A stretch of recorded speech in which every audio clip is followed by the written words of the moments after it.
Sa sandaling ito, isang gintong shield ang lumitaw sa paligid ng katawan ni Xiaoyun.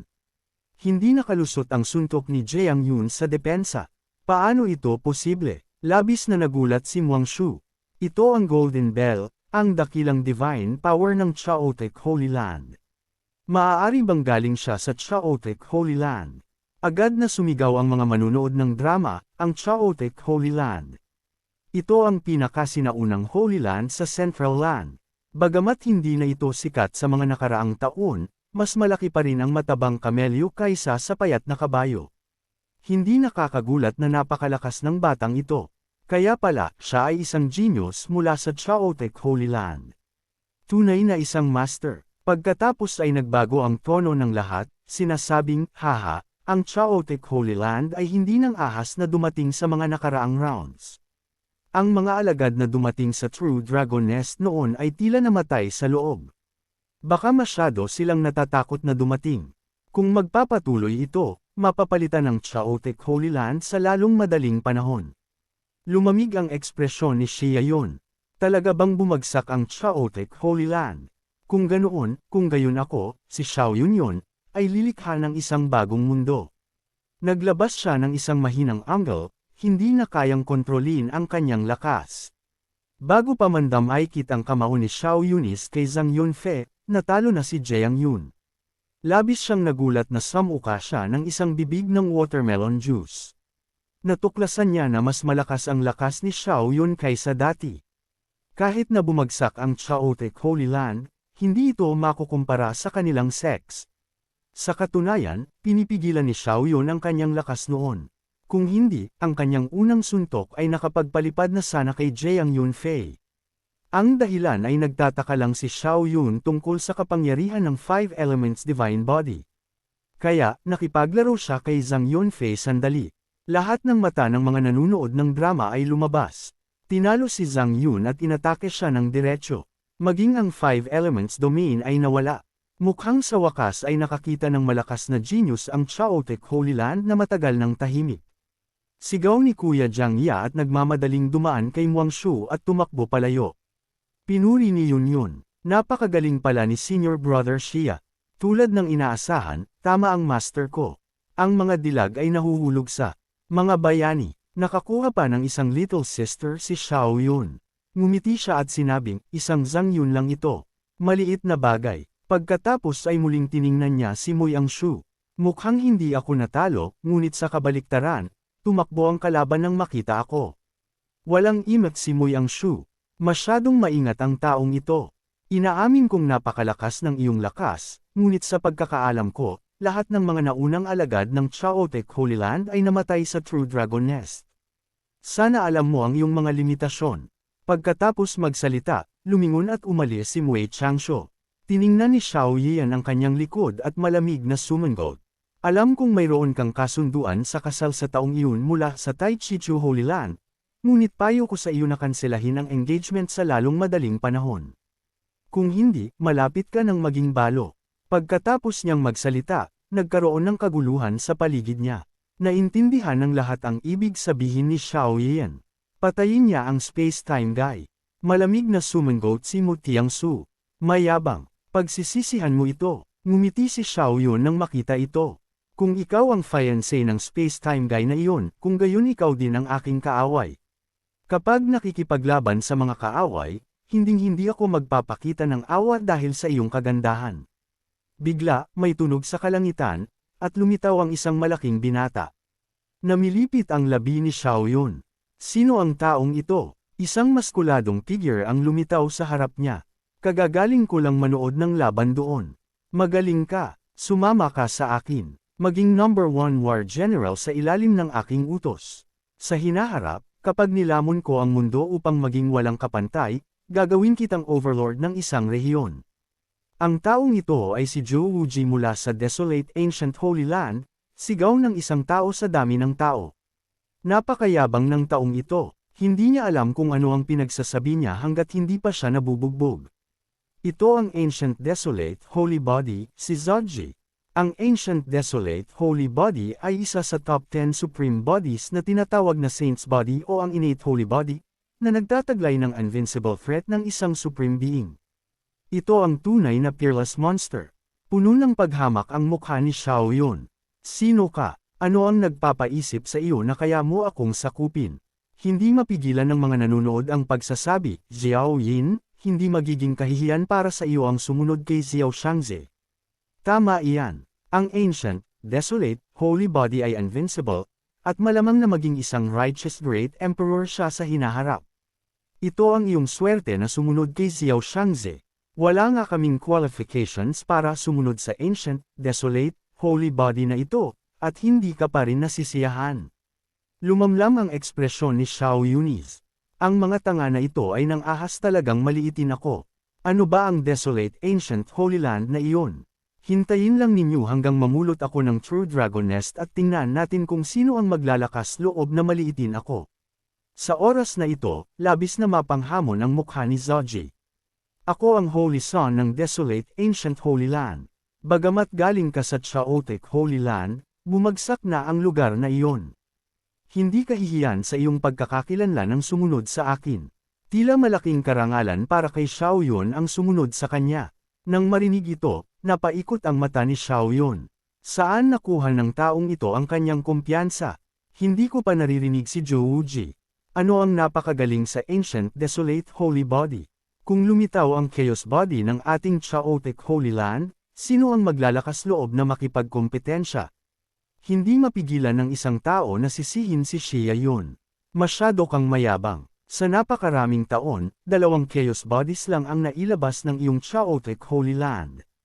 Napasabog ng tawa si Zhou Wuji. Haha, ngunit lahat ng geniuses ay gustong magrebelde. Matatag na ayaw sumuko, dapat kang sumunod sa akin agad. Kung hindi, liliitan kita. Maaari ka munang pumasok sa True Dragon Nest. Hintayin mo lang hanggang mamulot ako ng True Dragon Nest at saka magpasya kung susunod ka sa akin o hindi. Malamig na sumangot si Xiao Yun. Nang ahas kang mangarap na mamulot ng True Dragon Nest. Kaya kitang durugan ng isang kamay. Hindi man lang nagalit si Zoji, sa halip ay nagkunwari na pinahahalagahan si Xia Yun. Habang mas matatag mong ayaw sumuko, mas lalo kitang gusto. Pinatutunayan nito na napakataas ng iyong talent, at tiyak na magiging number 1 war general ka sa ilalim ng aking utos. Natigilan si Xiao Yun. Nakalimutan ba ng taong ito na uminom ng gamot bago umalis ng bahay? Sa sandaling ito, umalangaw ang boses ng system sa isip ni Xiao Yun. New mission, talunin ang isang genius na may special physique upang gantimpalaan ng 3 enlightenment sessions. Patayin ang isang genius na may special physique upang gantimpalaan ng 10 enlightenment sessions. Sakupin ang isang genius na may special physique upang gantimpalaan ng 20 enlightenment sessions. Labis na natuwa si Xiao Yun. Ngayon ay 84 na enlightenment sessions na lang ang natitira. Excited siya. Dumating na ang new mission. Napaka-presko. Naisip ni Xiao Yun sa kanyang sarili, kung sakupin si Xiao Wuji, hindi lang ako makakakuha ng 20 enlightenment sessions, kundi magiging napakayabang din. Hindi niya maiwasang tumawa. Nakita ni Zhou Wuji na labis na masaya si Xiao Yun at lumingon, kumakaway ng kumpiyansa. Kung sumang-ayon ka, maaari ka munang pumunta sa True Dragon Nest. Kung makatagpo ka ng anumang panganib, sabihin mo lang ang pangalan ko. Pagkatapos magsalita, masaya siyang umalis. Pinanood ni Xiao Yun ang likod ni Zuji at nagngalit ang kanyang mga ngipin sa galit. Sumumpa siya na pagkatapos pumasok sa True Dragon Nest, tiyak na bubugbugin niya ang taong ito hanggang sa lumuhod, at papaiyakin siyang magmakaawa na sumunod sa kanya. Si Tung Yun Yun, na likas na mausisa, ay nagtanong kay Xiao Yun, Xiao Senior Brother, talagang susunod ka ba sa ancient sacred body na iyon? Ngumisi lang si Xiao Yun at sinabing, susunod sa kanya. Hinding-hindi, sasakupan ko siya at papasunurin sa akin. Natigilan lang si Tung Yun Yun, malaki ang mata. Sakupin ang ancient sacred body. Kung kumalat ang balita na iyon, mababaliw ang buong cultivation world. Naisip ni Tung Yun Yin na medyo umaabot sa mga bituin si Xiao Yuni, ngunit sinuportahan pa rin niya ito. Go for it. Lubos akong naniniwala na kaya mong gawin iyan, Xiao Senior Brother. Pagkatapos ay agad niyang itinuro ang dami ng tao. Senior Brother, ipapakilala ko sa iyo ang mga big shots na lalahok sa True Dragon Nest. Sa pagsisimula ng True Dragon Nest event, dumating si Xiao Yun sa pasukan ng kanyan, at puno na ang lugar. Bigla, isang sigaw ang umalangaw-ngaw mula sa malayo. Nandito na ang Qin King Physique. Tumangala si Xiao Yun. Kailangan kong aminin, malakas ang lalaki, ngunit kumpiyansa pa rin si Xion na kaya niya itong supilan. Tingnan mo, si Leon Nanshan mula sa Heavenly Blade Sacred Ground at si Yao Wuqin mula sa Heavenly Sword Sacred Ground. Nakita ni Xiao Yun ang dalawa. Ang isa ay naglalabas ng sword energy na parang baliw, at ang isa naman ay may nagbabantang saber aura. Hindi sila basta-bastang geniuses.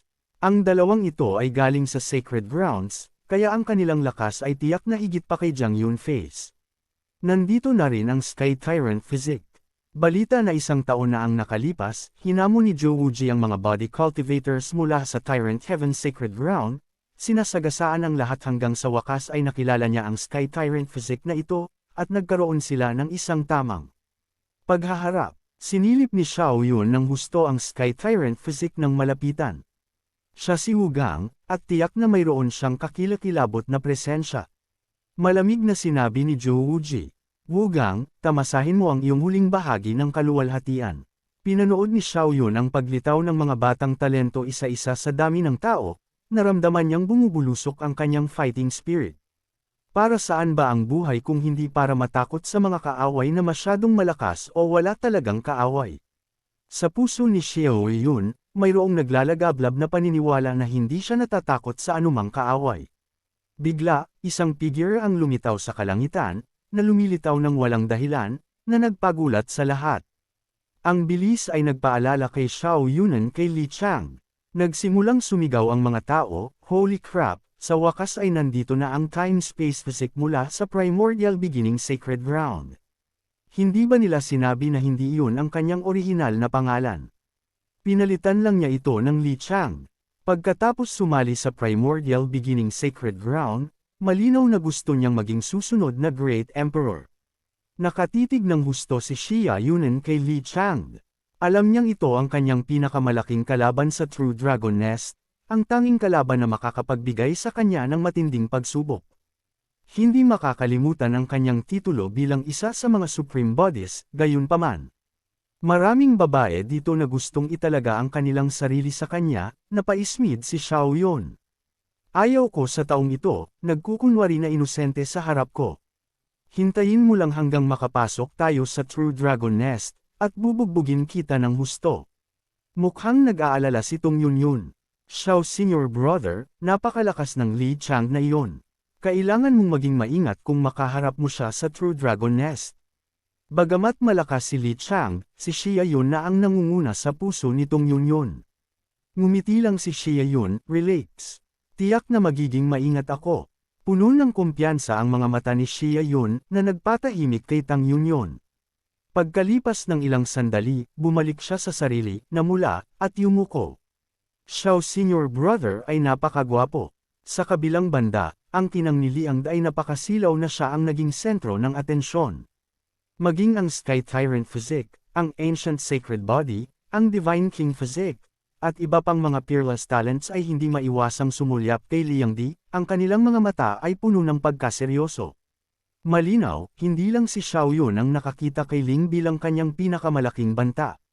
Sa sandaling ito, isang malakas na angle ang umalangaw-ngaw sa kanyan, at lumitaw ang isang malaking dragon, na nagpagulat sa lahat.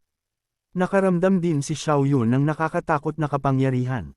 Bigla, isang tarangkahan ang lumitaw sa formation. Bukas na ang True Dragon Nest. Halina kayo, bilasan ninyo. Kung makakakuha ako ng ilang kayamanan sa pagkakataong ito, kaya kung pumasok sa Ultimate Body Refinement Realm. Ultimate Body Refinement Realm. Ano iyan? Ang layunin ko ay makapasok sa Forbidden Realm. Ang True Dragon Nest ay minsan lang bumubukas sa bawat 100 taon. Hinding-hindi natin pwedeng palampasin ang ganoong kalaking pagkakataon.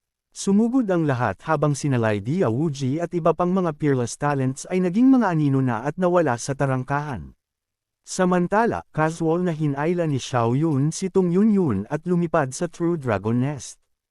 Hindi nila alam, pinapanood sila ng ilang iba pang mga tao mula sa Primordial Beginning Sacred Ground. Sinabi ni Shi Yuong, Xiao's senior brother, iyon si Xiao Yun, narinig ko na tinalo niya si Zhang Yunfei kamakailan lang. Ngumisi ang isang binata sa tabi niya, may matibay akong katawan at nakarating na sa 550,000 lakas. Hindi na dapat banggitin si Zhang Yunfei sa harap ko. Mayroon lang normal na katawan si Xiao Yun. Ang pagpatay sa kanya ay kasing dali ng pagpatay sa isang aso. Tiyak na hindi mo kalaban si Xiao Yun. Tara na, hahabulin ko si Xiao Yun upang hindi na makapaghintay ang Chaotic Sacred Ground. Agad, 9 na figure mula sa Primordial Beginning Sacred Ground ang lumitaw sa harap ni Xiao Yun. Xiao Yun, ngayon ang araw ng iyong kamatayan. Hindi pa nakakita ng ganito si Tung Yunyun. Lahat ng narito ay mas malakas kaysa sa kanya. Malamig na tinitigan ni Xiao Yun ang mga pamilyar na mukha. Shi Yuong, matagal nang hindi nagkita. Nagdala ka ng backup sa pagkakataong ito pagkatapos mong mabugbog noong nakaraan. Nagalit si Shuong. Xiao Yun, ngayon ang araw ng iyong kamatayan. Huwag mo akong sisihin. Sisihin mo ang sarili mo sa pagsali sa Chaotic Sacred Ground. Ang Chaotic at Primordial Beginning Sacred Grounds ay matagal nang magkaaway. Kapag nagkita tayo sa True Dragon Nest, aayusin natin ang mga bagay minsan at magpakailanman. Ito ay isang labanan hanggang kamatayan. Umayos si Xiao Yun. Napakalaking usapan, ano? Base sa iyo, nakalimutan mo na kung paano kita binugbog at iniwan kang nakahiga sa lupa. Xiao Yun, hindi ako kalaban mo, ngunit sa mga geniuses ng Primordial Beginning Sacred Ground, tiyak na may papatay sa iyo. Umungol si Xiao Yun yan. Iyon ba ang time-space physics guy na iyon? Sabihin mo sa kanya na lumabas. Papatayin ko siya. Siya yun, masyado kang mayabang. Bakit pa natin sasayangin ang mga salita sa kanya? Patayin na lang siya. Isa lang siyang normal na tao na nang ahas na maging napakayabang. Polala ng polala ang Chaotic Sacred Ground. Tiningnan siya ni Xiao Yan at sumangot, lubos na hindi pinansin. Isang simpleng isda ang nang ahas na mag-asal sa harap ko. Lumapit ka rito at gagawin kitang sopas ng isda. Hinuyam ni Xiao Fu ang kanyang mga kamao, malapit nang gumalaw, ngunit ang lalaki sa tabi niya ay hindi mapigil ang sabihin, gumagamit ng kanyan upang patayin ang lamok. Hindi na kailangan pang gumalaw ni Zhu senior brother. Hayaan mong patayin ko siya, bata. Hindi ako natatakot na sabihin sa iyo na ako ay nasa 8th rank sa Body Refinement Realm sa Primordial Beginning Sacred Ground. At sapat na yun upang puksain ang iyong Chaotic Sacred Ground. Ngunit pagkatapos noon, ginamit ni Xiao Yun ang 2 daliri lamang upang harangan ang kanyang espada. Haha, isang restrictive realm lang na hindi naman mas malakas kaysa kay Zhang Yulong, sino ang nagbigay sa iyo ng kumpiyansa na patayin ako? Bago pa man siya makapag-react, sinuntok siya ni Xiao Yun. Sumigaw si Xiao Fu, tigil. Siyempre, hindi pinansin ni Xiao Yun. Sinabi na ni Dit Ian, sa loob ng True Dragon Nest, maaari mong patayin ang sinuman ng hindi nag-aalala tungkol sa pagsisimula ng digmaan sa pagitan ng 2 Holy Lands. Naghagis lang ng suntok si Xiao Yun sa mga taong iyon. At ngayon ang mga kontrabida ay parang, nakita na ikaw din ay alagad ng isang Holy Land. Hahayaan kitang mag-iwan ng huling salita. Kapag kumilos ako, hindi ka na magkakaroon ng isa pang pagkakataon na magsalita. Inanyayahan lang siya ni Xiao Yun. Halika na, hindi na ako makapaghintay na patayin ka. Tumawa lang si Chu Feiwu, ang buong katawan niya ay naglalabas ng nakakatakot na kapangyarihan. Napakagaling. Kung gusto mong mamatay, kung gayon ibibigay ko sa iyo ang iyong kagustuhan, umungal siya. At isang malaking kamay na nababalutan ng apoy ang sumugod patungo kay Xiao Yun. Ngunit sa sumunod na segundo, umungal si Xiao Yun, at ang kanyang ninefold overlord ang sumira sa Eternal Life Feast ni Chu Feiwu. Ang shockwave ng suntok ay nagpalipad kay Chu Feiwu, bumagsak siya sa isang puno bago siya samuka ng isang bibig ng watermelon juice. Imposible, nagkakamali ba ako? Mas mababa ang kapangyarihan ni senior brother Shu kaysa sa kanya. Nagmukhang malungkot sina Shuong at Fu Yaoong. Minamaliit nila ang lakas ni Xiao Yun. Ito ay masamang balita. Sa huli, hindi ito isang friendly match, kundi isang labanan para sa kaligtasan. Sa pagkakataong ito, tiyak na hindi magpipigil si Xiao Yun. Tumingin si Xiao Yun mula sa itaas. Kaya pala, ganoon lang ang lahat sa Eternal Life Physics. Masyado kayong mahina. Bakit hindi na lang kayo magkakasama mamatay? Hindi pa kailanman napahiya ng ganito ang mga big shots mula sa Taichichu Holy Land. Nagalit si Chu Feiwu. Lintik, masyadong mayabang ang batang ito. Palibutan at patayin siya. Hindi mapigilan ni Tang Yunyun ang magsalita. Ang mga pinuno ng Taichu Holy Land ay nang ahas talagang mang-api sa mahina. Ngunit hindi pinansin ni Fu Yaoong si Tang Yuni. Pagkatapos ay nagsama ang tao at espada at sumugod patungo sa kanya. Ngunit sa sandaling ito, isang espada ang lumipad, humiwa sa leeg ni Fu Yaoong, agad na pinugutan siya, iniwan siyang isang walang ulo na bangkay. Inihagis ni Xiao Yun ang kanyang talam, at naging bangkay si Fu Yaoong. Namula ang mga mata ni Shuong nang makita ito. Si Fu Yaoong ang kanyang daw kompanyon. Ngunit pinatay siya ni Xiao Yin. Sumigaw si Chu Feiwu, huwag mong pansinin ang babaeng iyon. Palibutan at patayin muna si Xiao Yun. Sumugod si Shi Yung patungo kay Xiao Yun na parang baliw.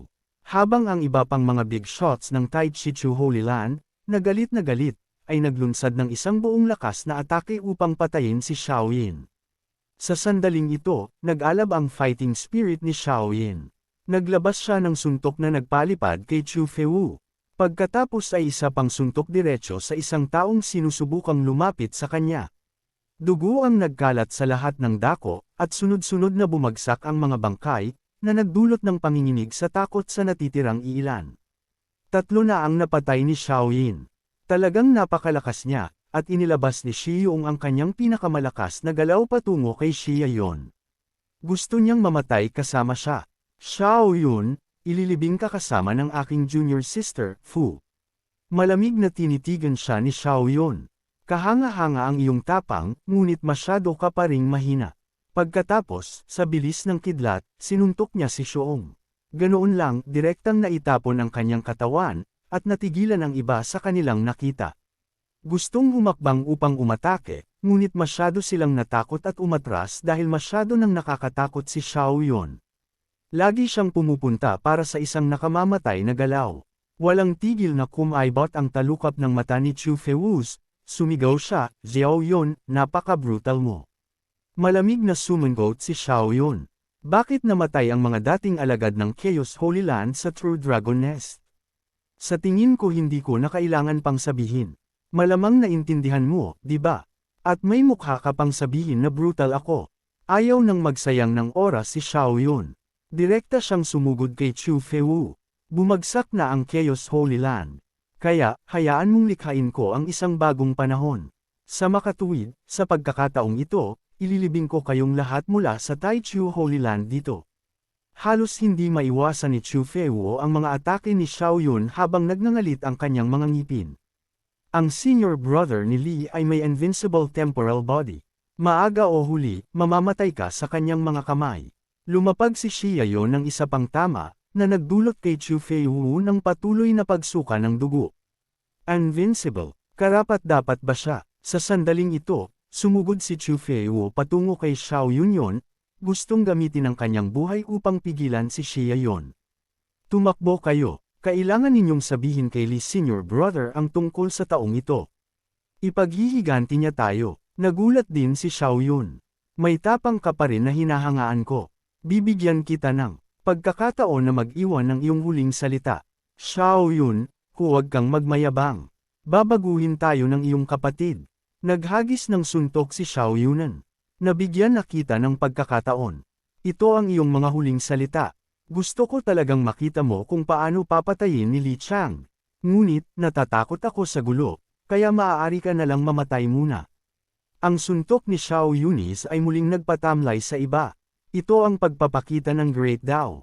Nalinang mo na pala ang Chaos Sutra hanggang sa ika-36 na level. Namatay si Chu Feiwu na nakabukas ang mga mata. Mali si Wan Yanghai. Nagkamali tayong lahat. Sa simula, nang bumalik siya mula sa Chaos Holy Land, sinabi niya na si Xiao Yun ay mayroon lamang ilang enlightenment at umasa sa mga divine pills upang matuto ng ilang super combat techniques. Sinabi rin niya na si Xiao Yun ay isang pawn lamang ng Chaos Holy Land, ipinadala sa True Dragon Nest upang humanap ng mga kayamanan. Ngunit sa totoo lang, si Xiao Yun ang walang kapantay na prodigy ng nakababatang henerasyon. At sila, na nasa body refinement realm lamang, ay lahat pinatay ni Xiao Yun. Kumalat at tumakbo ang mga kontrabida. Hindi man lang pinansin ni Xiao Yun ang kanilang pagtakbo. Haha, sa isang tunog, ang mga kutsilyo sa kanyang mga kamay ay itinapon at pinatay ang mga natitira. Ngayon, lahat ng 9 na geniuses ng Tai Chi Chu Holy Land ay namatay sa mga kamay ni Xiao Yun. Tiningnan siya nitong Yun ng may namutlang mukha, hindi ng ahas na magsalita sandali. Napaka-brutal ng labanan na ito, bagamat bumalik na si Xiao Yun sa kanyang banayad na pag-uugali. Natatakot pa rin si Tang Yun. Ano ang nangyari? Nakita mo ba akong napaka-brutal? Huminga ng malalim si Tang Yun. Ngumiti siya at sinabing, hindi, gusto nilang patayin si Senior Brother Xiao Yun. Natural lang na pinatay sila ni Senior Brother Xia Yunan. Ngumiti si Xiao Yun matapos marinig ito at inilayo si Tong Yun. Fair na, magpapatuloy tayo sa ating lakad. Habang naglalakad, sinuri niya ang Enlightenment System noon. Sa 9 na pinatay niya mula sa Tai Chu Holy Land, 6 sa kanila ay mayroong special physics. Kaya, nakakuha siya ng kabuuang 60 enlightenments. Napakagaling talaga, medyo inaabangan ni Xiao Yun. Kung makakapagpatay pa siya ng mas maraming talents na may special physics dito, marahil ay sapat na ito upang makalikha ng chaos physics. Bigla, nagulat na sumigaw si Tang Yun. Xiao Zong, halika rito agad. Ito ba ang maalamat na 9-leaf celestial spirit? Agad na nagbago ang ekspresyon ni Zihi Xiao Yunis. Napaka-pamilyar niya sa mga bagay na ito. Oh my God, ito nga. Ngunit sa pagtingin dito, tila hindi pa ito ganap na hinog. Ngunit ilang araw na lang. Si Tong Yun na napaka-mapagbigay ay agad na inialay ito kay Xiao Yun. Napakalakas na ni Xiao Shiikong. Kung makukuha mo ang 9-leaf celestial spirit Z na ito, tiyak na mas bubuti pa ang iyong lakas. Kahit na ako ang nakatuklas nito, malinaw sa akin na kung hindi ako dinala dito ni Xiao X, hinding-hindi ako makakapunta, lalo na ang makahanap ng 9-leaf celestial spirit G. Hindi nagpaka-formal si Xiao Yun. Hinding-hindi niya palalagpasin ang ganitong klaseng kayamanan. Talagang swerte ko si Kung Zaim. Magpahinga ka muna, maghihintay ako dito hanggang sa mahinog ito. Bigla, isang malakas na pagdagsa ng spiritual energy ang sumugod, at agad na lumalim ang tingin ni Xiao Yun. Kahit sino pa man ang manggahas na agawin ang aking 9-leaf celestial spirit, ZA, isang salita lang. Kamatayan. Haha, dumating na ang aking malaking pagkakataon. Nakatagpo ako ng maalamat na first leaf spirit G. Nakilala ni Xiao Yun ang tao sa isang tingin. Siya si Holy Sun Leo Nanshan ng Celestial Saber Holy Land na nagtataglay ng isang natural saber physique. Nakita ni Lunan siya ng mukha ni Xiao Yun, nagpakita ng isang paghamak na ekspresyon na mabilis na nagbago sa kasakiman. Dahil tinulungan mo akong hanapin ang first leaf spirit, Zihei, hindi ka papatayin ng matandang ito. Umalis ka, ngunit hindi si Xiao Yun ang uri ng tao na madaling apihin. Oo, isang natural saber physique. Naglalaro din ako ng mga sabers. Tingnan natin kung mas malakas ang iyong saber o ang aking saber. Sumimangot si Leon Nanshan, malinaw na hindi inaasahan na magiging ganito kayabang ang batang ito. Nang ahas kang maghawak ng saber sa harap ng aking natural saber physique. Talagang napakatanga mo, malamig na tiningnan siya ni Xia Yun. Ang saber na ito ay kasama ko, kay Xian, sa loob ng 15 taon. Ginawa ito ng aking Zon gamit ang 1,000-year profound iron, na may bigat na 360,000 kadis. Ginamit ito ni Mian upang walisin ang lupain at ngayon na ginamit upang tagay ng isang natural saber physique ay hindi itinuturing na kahihiyan dito. Talagang napatawa si Lun Shan. Ha! 1,000-year profound iron, 360,000 kadis. Akala mo ba ako ay tanga? Akala mo ba ay kaya mo akong paatrasan sa pamamagitan lamang ng pagyayabang? Malamig na ngumiti si Xiao Yun. Tinatakot ka, nagkamali ka. Gusto kitang patayin. Malinaw na naaalala pa rin niya ang system's mission. Ang pagpatay sa isang genius na may physique, lalo na ang isang may natural talent, ay maaaring makakuha ka ng 10 beses na enlightenment. Ang pagkakataon ay nasa harap ko. Talagang masasayang lang kung hindi pa papatayin. Agad na nagalit si Lunan Shan, hinampas ang isang saber patungo kay Xiao Yun. At walang nang ahas maging mayabang sa harap ko. Naghahanap ka talaga ng kamatayan. Ihahatid kita sa iyong daan. Nakita iyon ni Xiao Yan. Gaya ng inaasahan sa isang natural saber physique, hinaram ng saber na ito ang lahat ng kanyang mga escape routes. Sayang lang na wala kang alam. Iwinasiwas lang ni Xiao Yunan ang saber sa kanyang kamay at hinampas patungo kay Lunan Shan, hindi man lang gumamit ng anumang skills at nagpakita pa ng napakaraming flaws. Ngumisi si Lunan Shan. Ang kaunting lakas na ito, kahit isang random na daos mula sa ating Celestial Saber Holy Land, ay nasa chi-refining realm na. Tiyak na mas mahusay akong gumamit ng saber kaysa sa iyo. Tumango si Xiao Yun. Hindi ako marunong gumamit ng saber. Mayroon lang akong lakas na nakahihigit sa lahat. Ano man ang moves na gamitin mo, ako pa rin ang invincible saber sa mundo. Sa oras na ito, nakaramdam din si Lunan Shan ng pressure na kasing bigat ng bundok Tai. Ano ba? Ang iyong saber ay talagang 360,000 kadis ang bigat. Naitapon si Lunan Shan sa isang suntok lang. Nang makita ang eksenang ito, takot na takot din si Tang Yunyan. Ang taong ito ay isang tunay na peerless monster. Ngayon, naniwala na siya na kayang patayin ni Xiao Yun ang time-space physique na iyon.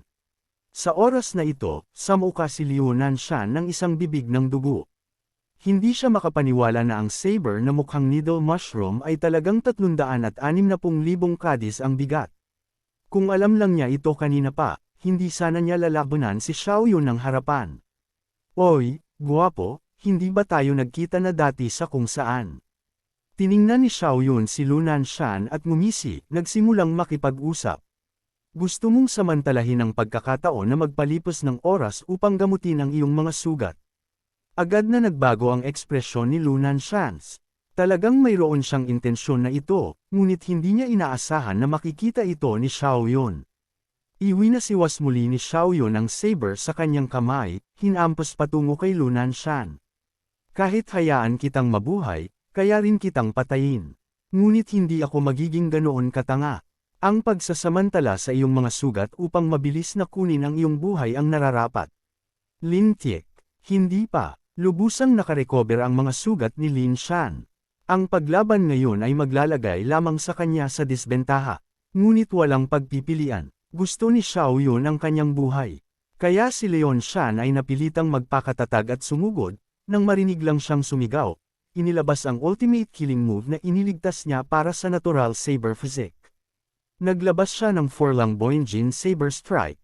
Nilutis ang mabigat na atake ni Xiao Yun's Swan Tai, nagbago ang ekspresyon ni Xiao Yun's. Alam niyang ang skill na ito ay upang gumamit ng force against force, sinamantala ni Lunan Shan ang pagkakataon upang agad na pag-isahin ang kanyang saber at katawan. Ito ang aking pinakamalakas na strike. Orihinal na inilaan para kay Ye Wuan, ngunit ngayon gagamitin ito upang patayin ka. Sa oras na ito, naramdaman ni Xia Yun ang pressure ng kamatayan. Hindi kayang likhain ni Xiao Fu at Zhang Yun ang pakiramdam ng banta na ito para sa kanya. Ngunit nakikita ang lakas ni Lunan Shan, imposibleng maliitin ang mga bayani. Napakalakas mo. Ang paggamit ng aking pinakamalaking lakas upang patayin ka ay isang paggalang na sa iyo. Inilabas ni Xiao Yun ang kanyang chaotic physique. Ang nakakatakot na spiritual energy ng projection of the Great Tao ay agad na yumanig sa espiritu ni Lunan Shan nang makita lamang si Lunan Shan na puno ng takot. Ano, galing ka sa chaotic Holy Land at nalinang mo ang chaotic scripture hanggang sa ika-36 na level. Bingo! Tama iyan. Sayang lang at walang premyo. Pagkatapos ipatupad ni Xia Yun ang kanyang chaotic physique, agad niyang ipinatupad ang dalawang pangunahing defensive tactics, ang Tai Chi Chi Divine Palm at Imperial Bell. Ang pinakamalakas na strike ni Lunan Shan ay naharangan, alam ni Lian Shan na kung hindi niya kayang patayin si Xiao Yun sa isang strike, kung gayon tiyak na mamamatay siya. Isang malakas na putok lang ang narinig, at nabasag ang Imperial Bell ni Xiao Yun's. Isang kislap ng kagalakan ang kumislap sa mga mata ni Lunan Shan. Haha, nabasag na. Ngunit napakabilis, naglaho ang kanyang ngiti. Holy crap, ano ba ito? Ang tadhana ay isang Xiao Yun. Ginamit ni Xiao Yun ang 9-leaf spirit herb upang palakasin ang kanyang lakas sa 900,000 jin. Siya ay invincible na sa chi refining realm. Sa sandaling ito, namanhid si Liu Nanshan. Holy moly! Hindi inaasahan na ang Jade Seal ay talagang mayroong Teigi form. Tingnan mo ang napakalaking Teigi form. Binugbog siya at ang kanyang talem. Napakalakas ng talem na iyon. Kahit na kinasusuklaman siya ni Xiao Yun, nakaramdam pa rin siya ng awa sa ganoong kalakas na kalaban. Sayang lang na ang malakas na lalaki na ito ay kaaway niya ngayon. Pagkatapos ay gumanti si Xiao Yun, naglabas ng Blade Strike. Nagngalit ang ngipin ni Liu Nanshan, sinusubukang harangan ang atake ni Xiao Yan, ngunit malubha na siyang nasugatan. At pagkatapos ay muling pinalipad siya ng talem ni Xion. Bumagsak siya sa isang puno, pagkatapos ay samuka ng malaking tumpok ng dugo. Kapatid, iligtas mo ang buhay ko. Tutulungan kitang harapin si Liu Chang. Naisip ni Liu Nanshan sa kanyang sarili, hanggat iligtas mo ako ngayon, tiyak na tatalunan kita sa hinaharap at buburahin ang kahihiyan na ito. Umismid si Xia Yun. Kung hindi ako mas malakas kaysa sa iyo, pinatay mo na ako. Ngayon na natalo ka, gusto mong iligtas kita. Akala mo ba laro ito? At si Li Chang, ako mismo ang papatay sa kanya. Hindi ko kailangan ng taunan tulad mo upang tumulong. Sumigaw si Liu Nanshan, maliit mo ang tingin kay Liang Di. Nang labanan ko siya, muntik na niya akong patayin. Nagulat si Xiao Yun, ngunit binigyan pa rin niya si Liu Nanshan ng fatal blow. Kung ganoon kalakas si Li Cheng, walang silbi ang pananatili mo. Agad na natigilan si Liu Nanshan. Baliw ka. Kung patayin mo ako, hindi ka namin palalampasan ng Heavenly Blade Holy Land. Hindi pa niya natatapos ang kanyang pangungusap bago siya namatay. Buo ang bangkay ni Liu Nanshan, ngunit sa loob nito ay bulok na. Ipinikit ni Xiao Yun ang kanyang mga mata at sinuri ang Enlightenment System. Killed a genius with a special physique. Reward 10 times Enlightenment. Nang ahas kang nakawin ng aking gantimpala, hindi kita palalampasan. At ano ang tungkol sa pagmamakaawa para sa awa? Lubos na natigilan si Tung Yunyun. Nagtaka si Xiao Yun. Tung, anong problema? Agad na sumeryoso si Tung Yunyun. Xiao Ziyang, hindi mo ba alam ang pagkakakilanlan ni Liu Nanshan? Siya ang kasalukuyang Son of God ng Heavenly Blade Holy Land. Si Lord Liu Tian ang kanyang lolo. Medyo nagulat si Xiao Yun. Narinig niyang binanggit ni Dian Tian si Liu Tian dati. Ang taong ito ay napakalakas, kalahating saint na, at sa sandaling maging saint siya ang magiging bagong Holy Master. Ngunit sa sandaling ito, ang mga mata ni Xiao Yun ay nahila sa 9-leaf spirit herb sa harap niya. Oh my God, sa wakas, hinog na. Pagkatapos pino ang 9-leaf spirit herb na ito, ang aking lakas ay maaaring tumaas ng isa pang 100,000 jin. Mabilis na paalala ni Tang Yunyun sa kanya, Chong, bilasan mo at kunin mo. Narinig kong sinabi ni Zon na kung hindi mo ito kukunin sa tamang oras, unti-unti itong mawawala. Agad na pinulot at kinain ni Xiao Yun ng hilaw. Shui Chong, bilasan mong pino ito. Babantayan kita. Nang marinig yun, nagsimulang paikutan ni Xiao Yun ang kanyang cultivation technique tulad ng inaasahan sa isang kayamanan. Pakiramdam ko ay nagpanday ako ng isang mahalagang espada. Ang buong katawan ko ay masarap sa pakiramdam. Ang aking laman at buto ay tila sumailalim sa isang pagbabago. Pagkatapos ng isang gabi, dahan-dahang binuksan ni Xia Yun ang kanyang mga mata. Naramdaman niyang mas malakas ang kanyang katawan, kahit medyo mas matangkad.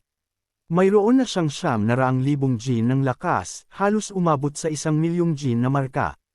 Ngumiti si Xiao Yun kay Tung Yunyun. Salamat sa pagbabantay, Tung. Xiao Xiong, masyado kang mabait. Kumusta ka na ngayon? Nang marinig yun, ngumisi si Xiao Yun.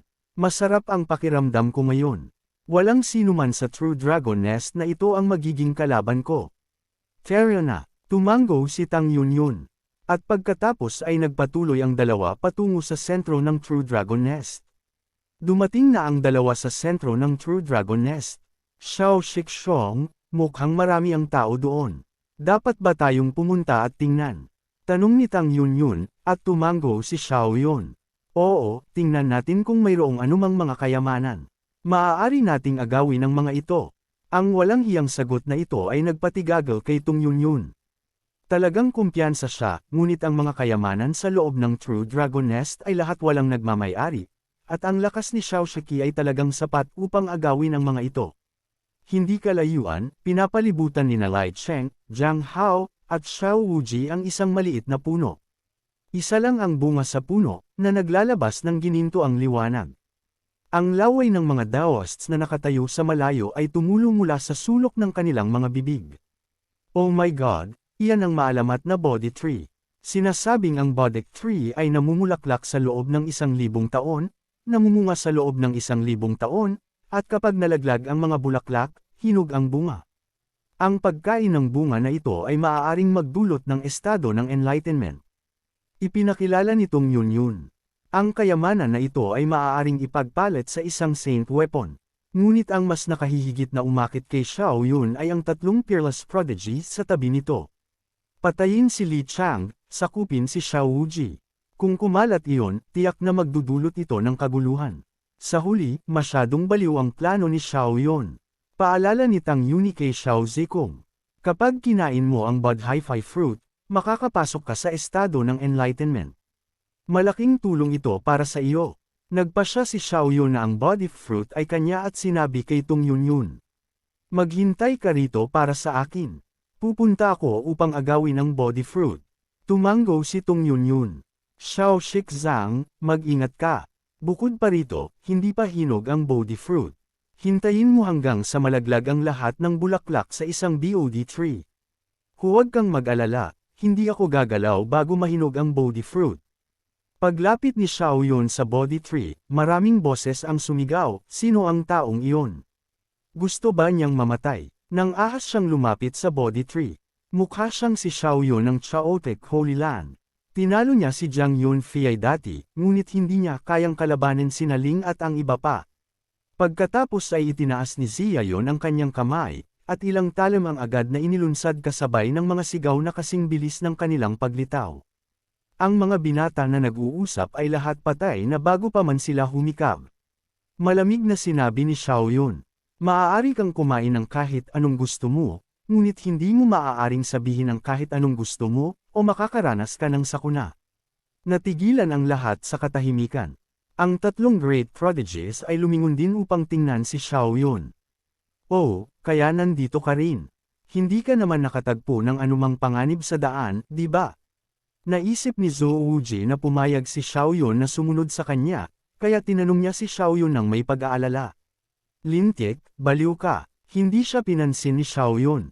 Kapag nakipag-usap siya kay Lai Cheng, tuturuan niya itong muling maging tao. Puno ng paghamak ang mukha ni Jiang Ha.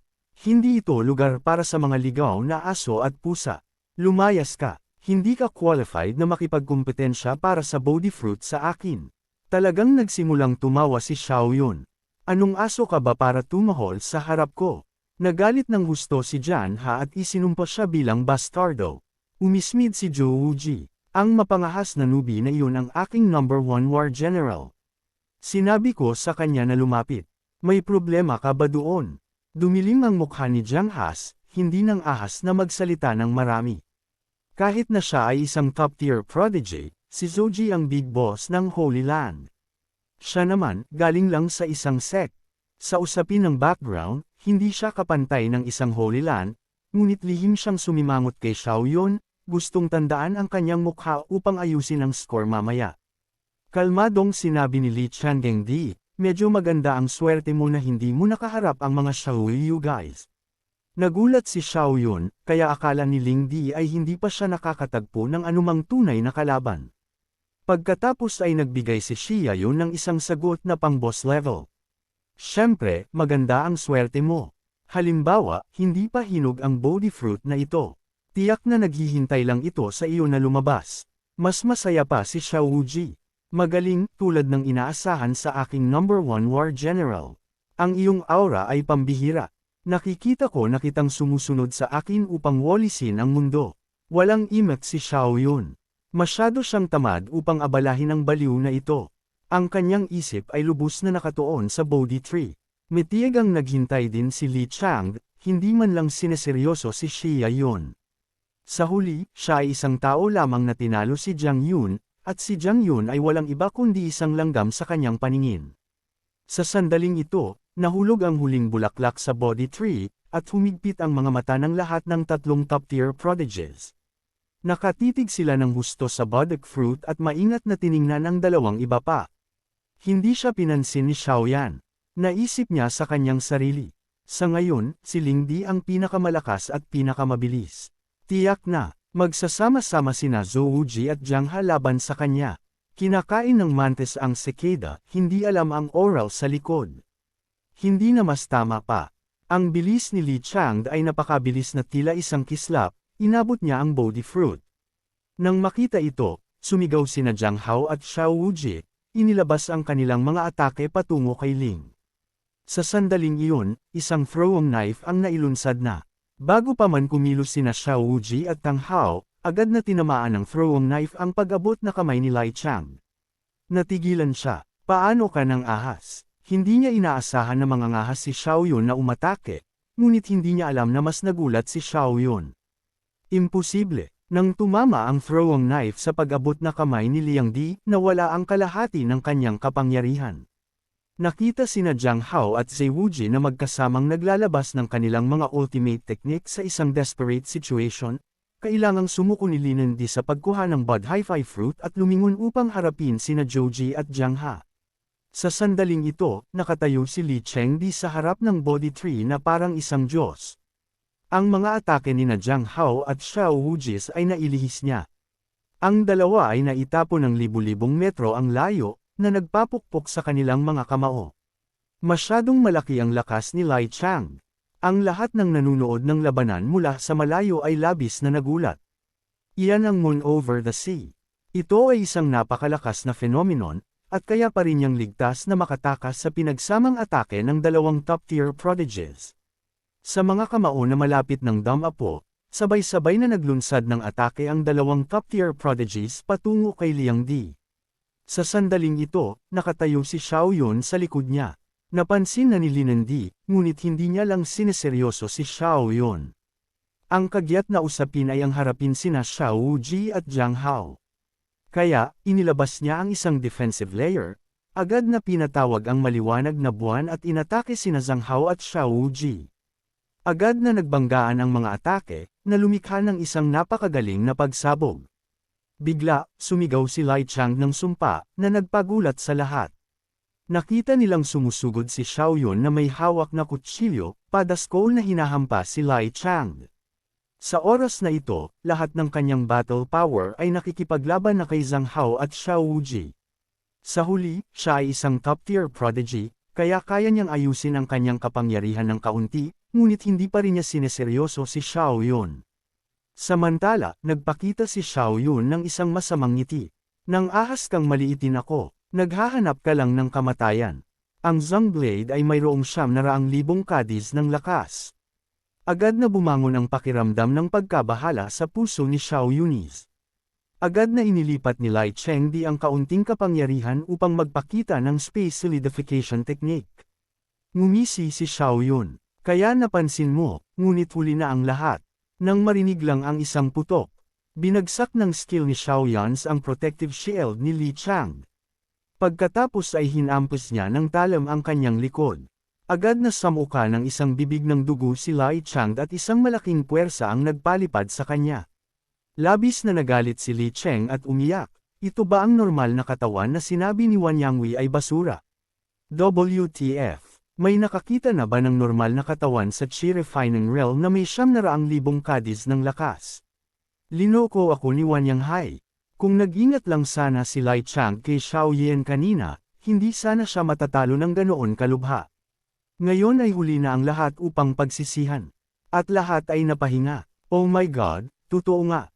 Binugbog si Lai Chang ng taong ito, sumusuka ng dugo kung saan-saan. Napakalakas ba ng boss ng Chaos Holy Land? Natigilan din sina Zhou Ji at Jiang Hao. Paano ito posible? Nakita nila na malubhang nasugatan si Liang Di. Sa pagkakataong ito, habang madali namang inabot ni Xiao Yun ang body fruit. Haha, space-time physics. Mukhang ganoon lang ang lahat sa iyo. Kung gayon, pasensya na, tiyak na makukuha ko ang body fruit na ito.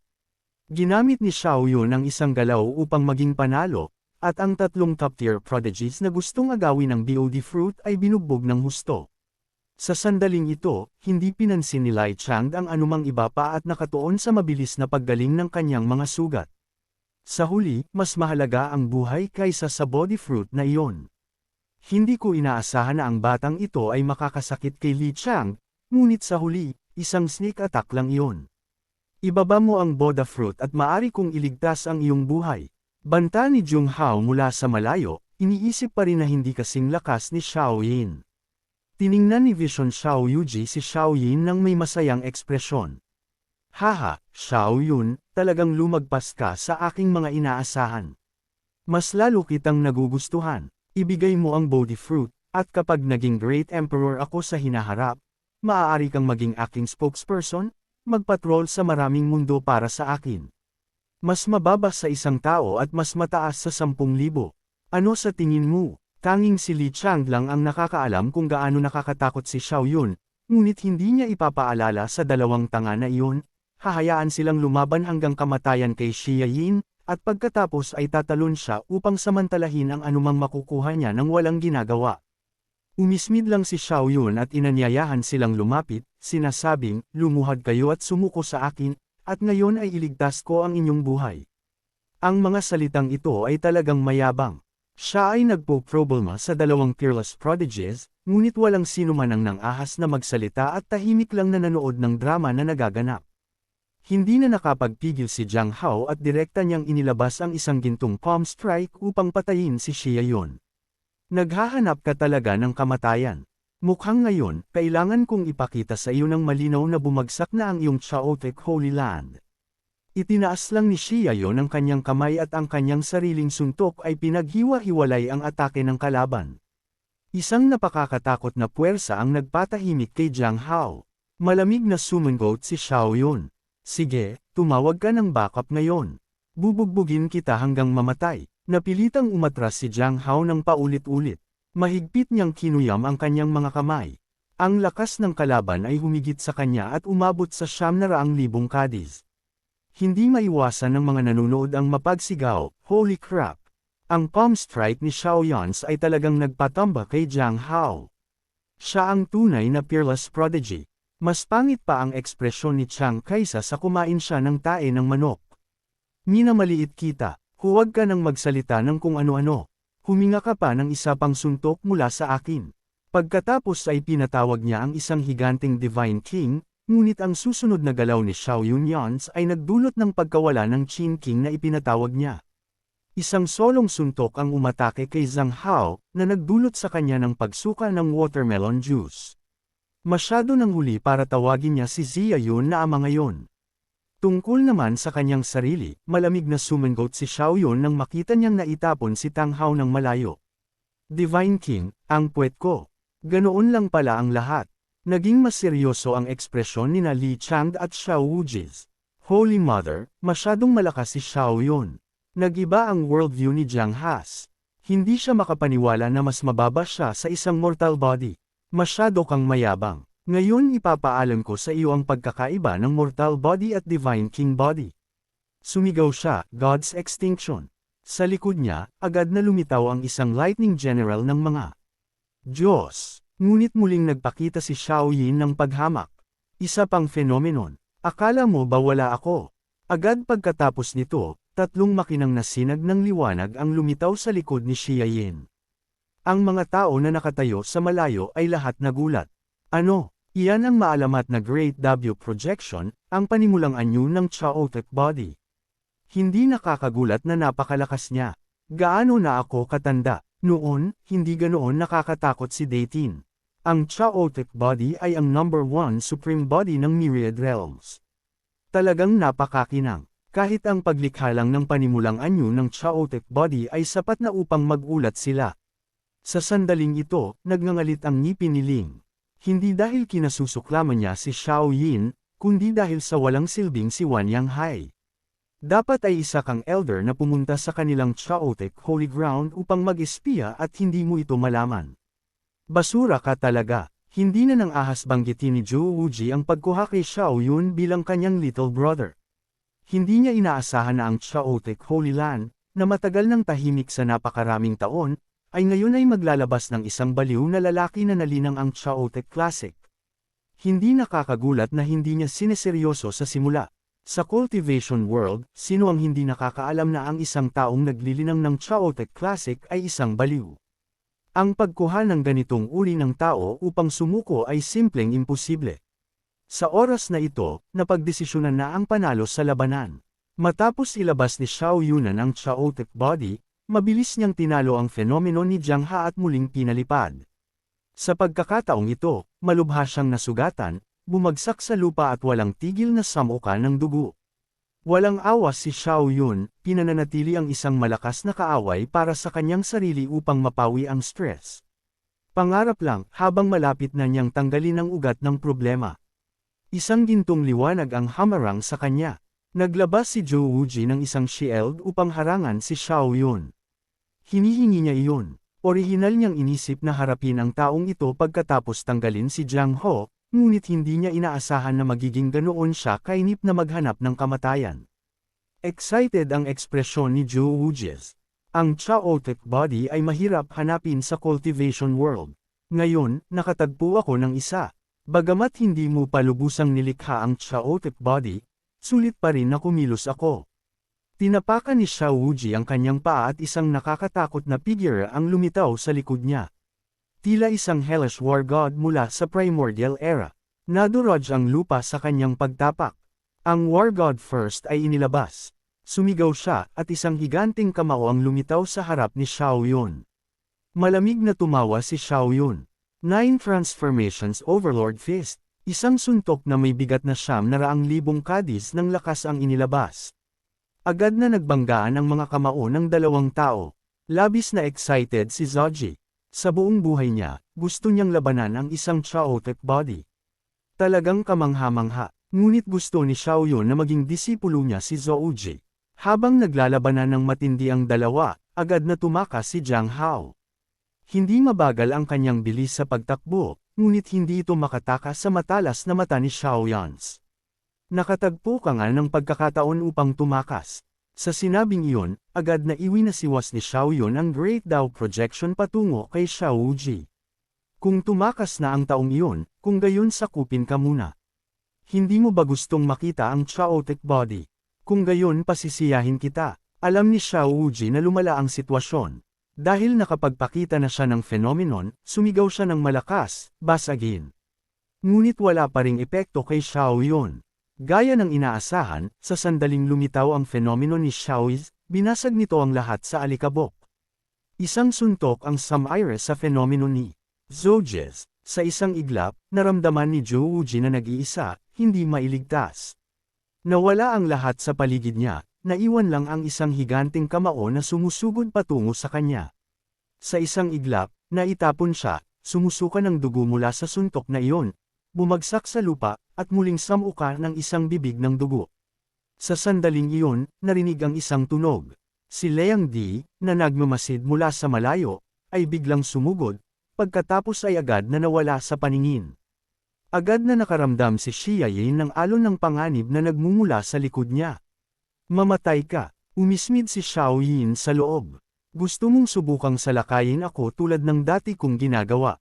Talagang minamaliit mo ako. Matagal na akong handa para sa iyo. Habang papalapit si Li Chang kay Xiao Yin, nabalutan siya ng isang nakakasilaw na liwanag. May sumigaw sa gulat, holy crap, isang formation iyan. Kaya naglagay na pala si Xia Yan ng formation noon pa. Agad na kinuyam ni Lai Chengdi ang kanyang mga kamao. Sa sandaling ito, ang espasyo sa paligid niya ay namanhid, na nagpabagal sa kanyang bilis. Sunod, hindi mabilang na talam ang lumabas mula sa lahat ng direksyon, na bumabalot kay Ling. Tiningnan ni Xiao Yun si Li Chang nang may magiliw na ekspresyon. Oy, naghihintay lang ako sa iyo na kumilos.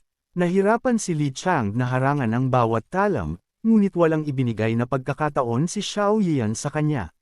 Direkta siyang lumipad patungo kay Ling at agad na nagbigay ng 9 Revolving Tyrant Feast, na may bigat na 900,000 kadis ng kapangyarihan. Si Ling ay bumagsak sa lupa, sumusuka ng dugo na parang baliw. Kakablock lang niya ang atake ni Xiao Yunis. Nang tanungin niya, kailan mo itinayo ang formation na iyan? Tumawa ng mayabang si Xia Yun. Haha, hindi mo nakita iyon, di ba? Habang nakikipaglaban ka kina Jiang Han at ang iba pa, naglatag na ako ng formation. Sayang lang noon, hindi mo man lang itinuring na banta ang maliit kong ako. Ang lahat ng nanunood ng drama ay nagulat. Wala pa sigurong 20 si Xiaoyin. At hindi lang niya nalinang ang hindi mabilang na super combat skills, kundi bihasa rin siya sa mga formations at nalinang pa ang Chaos Scripture hanggang sa ika-36 na level. Pagkatapos ng araw na ito, tiyak na uungol ang pangalan ni Xiao Yun sa buong cultivation world. Like, comment, share, and subscribe naman dyan mga ito go. Maraming salamat po.